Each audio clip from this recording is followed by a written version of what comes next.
नमस्कार, मी डॉक्टर जयश्री शैनिक पाटील। आज रक्षाबंधनच्या खूप खूप शुभेच्छा।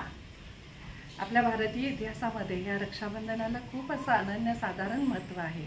जेव्हा महाभारतामध्ये श्रीकृष्णाला रणभूमीवर जखम झालेली त्यावेळी द्रौपदीनं आपल्या साडीचा पदर फाडला आणि त्या पदरानं त्याची ती जखम बांधली।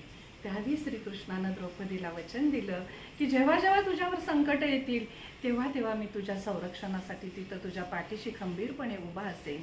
आणि ह्याच्यातून मग आपल्याला लक्षात येतं की हा राखी हा नुसता धागा आहे, हा पवित्र धागा आहे, पण ह्या धाग्यामध्ये माणसांची बहीण भावांची मनं जोडलेली आहेत। ह्याच्यामध्ये जबरदस्त अशी ताकद आहे।